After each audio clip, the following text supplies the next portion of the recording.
sky, 'cause you're a sky. Welcome back to Michaelhouse's virtual showcase for debating and public speaking.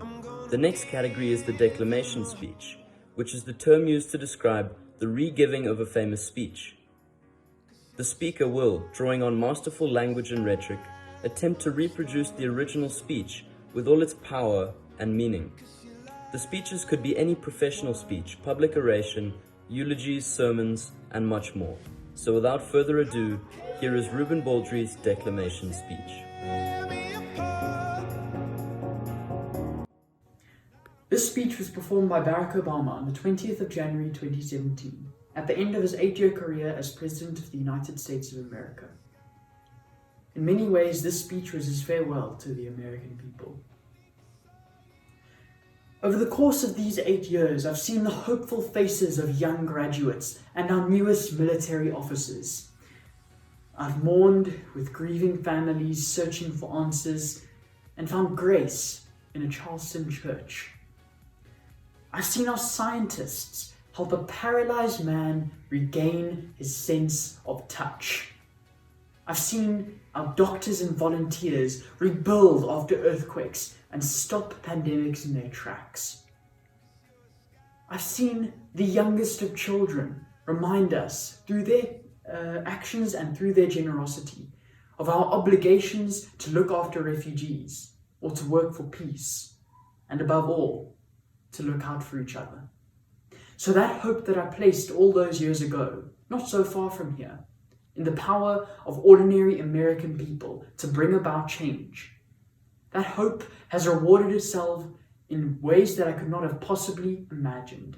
So I leave the stage tonight far more optimistic about this country than when I started, because I know that our work has not only helped so many Americans, it has inspired so many Americans, especially so many young people out there, to believe that they can make a difference, to hitch your wagon on something greater than yourselves. Let me tell you something.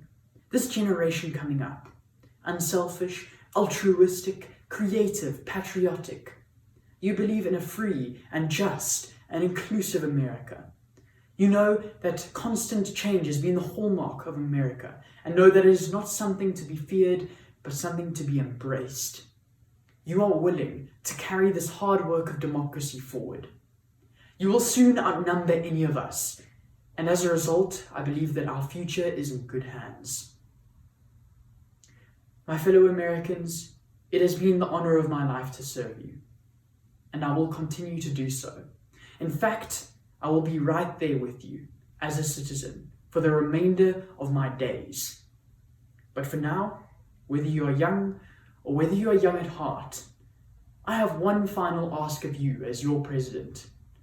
The same thing that I asked all those years ago when you took a chance for me. I'm asking that you believe, not in my ability to bring about change, but in yours.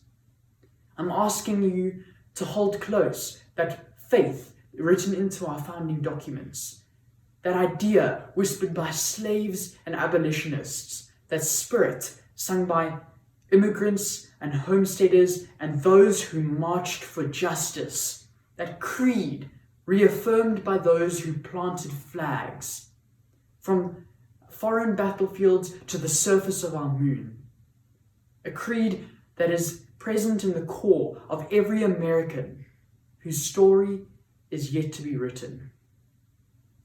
Yes, we can. Yes, we did. Yes, we can.